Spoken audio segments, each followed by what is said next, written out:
অৱসৰপ্ৰাপ্ত শিক্ষকে কৰিলে নিৰ্লজ্জ কাণ্ড। ৮০ বছৰ বয়সত যৌৱন জাগিছে সোমনাথ আৰ্জেলৰ। আমলখি খাবলৈ যাওঁতেই সংঘটিত কৰিলে এই জঘন্য ঘটনা। অৱসৰপ্ৰাপ্ত শিক্ষক সোমনাথ আৰ্জেলে কৰিলে ভয়ংকৰ কাণ্ড।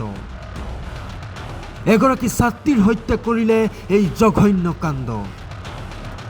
এটা পবিত্ৰ বৃত্তিত থাকি অৱসৰ লোৱাৰ পাছতো মানসিকতা সলনি নহ'ল লম্পট সোমনাথ আৰ্জেলৰ। গহপুৰৰ গধৰিয়াত সংঘটিত হৈছে এই নিকৃষ্ট ঘটনা। আমলখি খাবলৈ যাওঁতেই ভিতৰলৈ মাতিনি কৰিলে অপকৰ্ম। ঘটনা সন্দৰ্ভত কাৰোবাক অৱগত কৰিলে মৃত্যুৰ ভাবুকি দিয়াৰ অভিযোগ সোমনাথ আৰ্জেলৰ বিৰুদ্ধে। সমগ্ৰ ঘটনাক লৈ উত্তপ্ত পৰিস্থিতিৰ সৃষ্টি অঞ্চলটোত। ইতিমধ্যে হেলেম থানাই গ্ৰেপ্তাৰ কৰিছে লম্পট সোমনাথ আৰ্জেলক। সোমনাথ আৰ্জেল নামৰ এই মুখা পিন্ধা লম্পটটোক ফাঁচীৰ দাবী স্থানীয় ৰাইজৰ।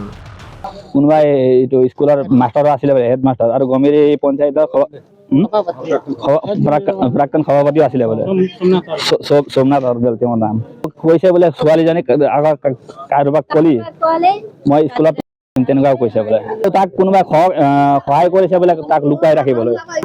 তাৰ পংকজ বাস্কতা বুলি তাৰ কোনোবাই খুৰখালি আছে বোলে, কাৰোবাৰ ঘৰত গৈ পেলাই তাক লুকাই ৰাখিছিলে বোলে। আমি তাক একদম একবাৰটো আমাৰ ওচৰত দি দিব লাগে, তাৰপৰা তাক উচিত শাস্তি মুঠাতে, কিন্তু তাক আমাৰ ওচৰত একবাৰ খালি ওচৰে পাজৰে কৰি দিব লাগে বাছ।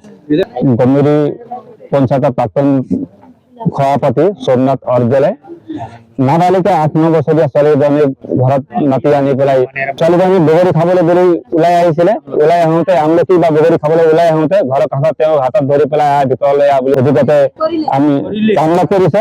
গতিকে ছোৱালীজনীয়ে কান্দি কান্দি ঘৰত যোৱাৰ পিছতে আমি ৰাইজে গম পোৱাৰ পিছত এতিয়া আৰক্ষী প্ৰশাসনে তেখেতক কৰায়ত্ব কৰিছে। আগতে তেখেতে স্কুলৰ শিক্ষক আছিলে বোলে, তাৰপিছত গমেৰী পঞ্চায়তৰ প্ৰাক্তন সভাপতি আছিলে। News desk report time 8।